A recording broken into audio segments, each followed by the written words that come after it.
இன்னைக்கு இருக்கிற உங்க சூழ்நிலை தலைகீழா மாற போகுது. இன்னைக்கு நீங்க கடந்து போகிற இந்த பிரச்சனை தலைகீழாய் கர்த்தர் மாற்றுவாராக. எல்லாரும் சொல்லுங்க, கர்த்தர் டர்ன் பண்ண போறாரு, அப்படியே திருப்ப போறாரு. சொல்லுங்க, எல்லாரும் சொல்லுங்க, திருப்ப போறாரு. ஆண்டவர் எல்லாத்தையும் விசுவாசத்தோட சொல்லுங்க, விசுவாசத்தோட சொல்லுங்க, விசுவாசத்தோட சொல்லுங்க. இன்னைக்கு உங்க கையில ஒன்னும் இல்லை, ஆனா உங்க கையை வெகு சீக்கிரத்துல நிரம்பி வழிகிற பாத்திரமா மாற்ற போறாரு. இன்னைக்கு நீங்க ஒன்றுக்கும் உதவாதவர்களை போல தோன்றுகிறீர்கள், ஆனா ஒரு நாள் கர்த்தர் உங்களை சாட்சி ஆண்டவர் நிறுத்த போறாரு.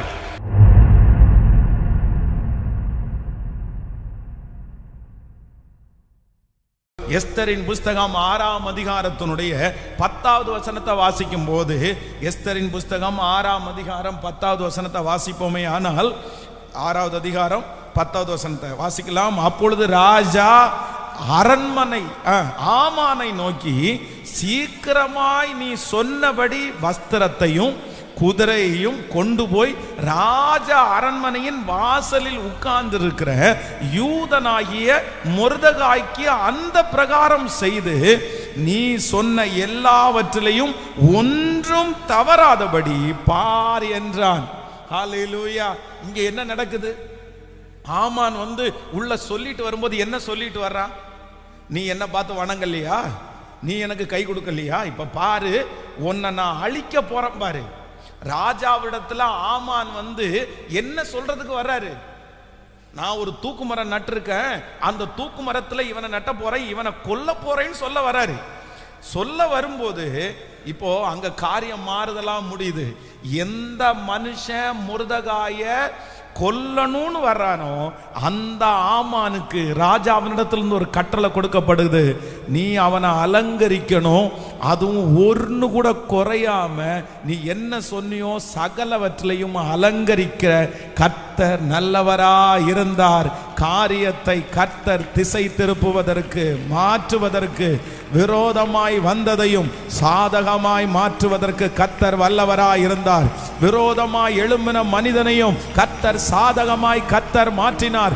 யார் அழிப்பதற்காக வந்தார்களோ அவர்களை கர்த்தர் அலங்கரிக்கிறவர்களாக.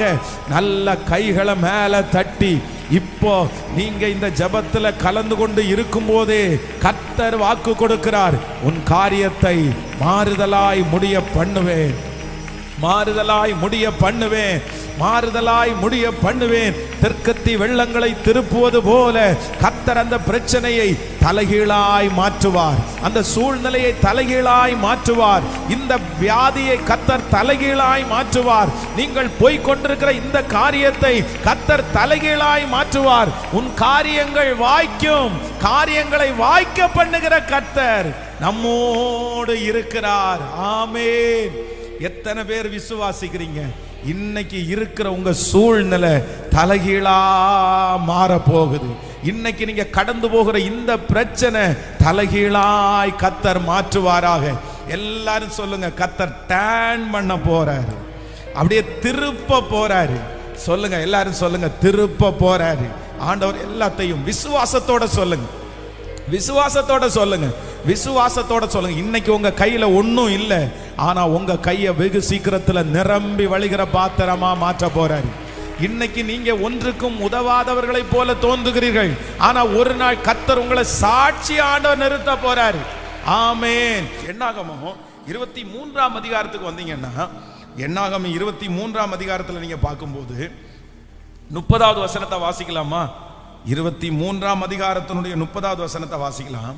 பீலேயாம் சொன்னபடி பாலாக் செய்து ஒவ்வொரு பீடத்தில் ஒவ்வொரு காளையையும் ஒவ்வொரு ஆட்டுக்கடாவையும், இன்னொரு வசனத்தை கூட வாசிக்கலாம். நீங்க 23ஆம் அதிகாரம் 20வது வசனம், என்னாகமம் 23:20,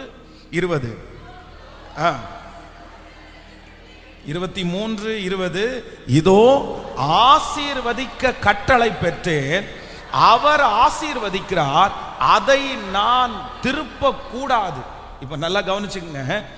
நீங்க இந்த இடத்துல வேதம் என்ன சொல்லுது அப்படின்னு சொன்னா, இந்த பீலேயாம் என்கிற ஒரு தீர்க்கதரிசி எதுக்காக இந்த ராஜா கூலி கொடுத்து கொண்டு வரார் தெரியுமா? எதுக்கு கூலி கொடுத்து கொண்டு வர்றாரு அப்படின்னு சொன்னா, இந்த இஸ்ரவேல் ஜனங்கள் எல்லாம் நடந்து வர்றாங்களே அவங்கள சபிக்கணும்னு கூலி கொடுத்து கொண்டு வர்றாரு, கொண்டு வந்து நிறுத்துறாரு. ஆனா வேதம் சொல்லுது, இப்ப அங்க காரியம் மாறுதலாம் முடியுது.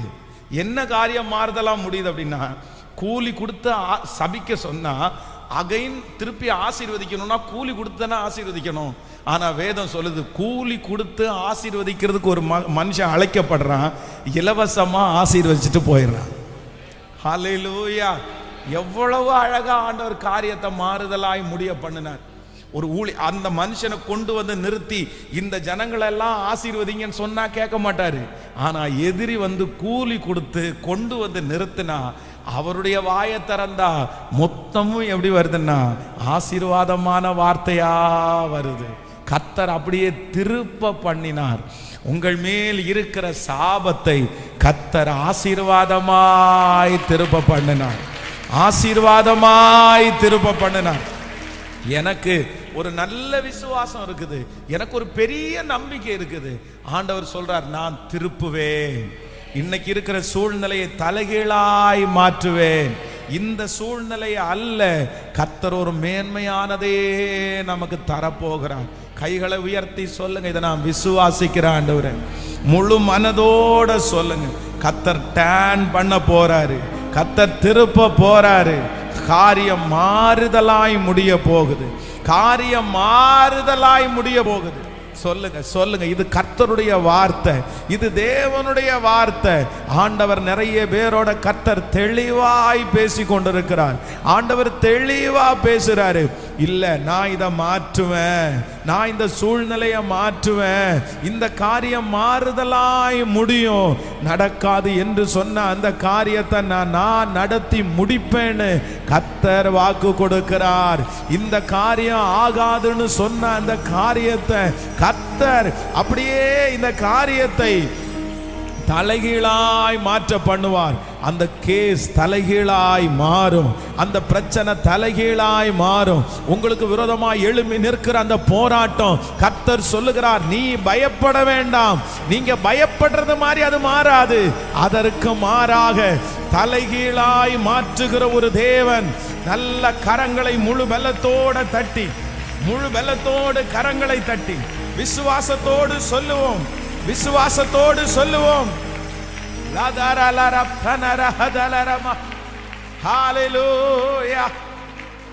காரியங்களை மாற பண்ணுகிற ஒரு நல்ல கர்த்தர். ஆமென்.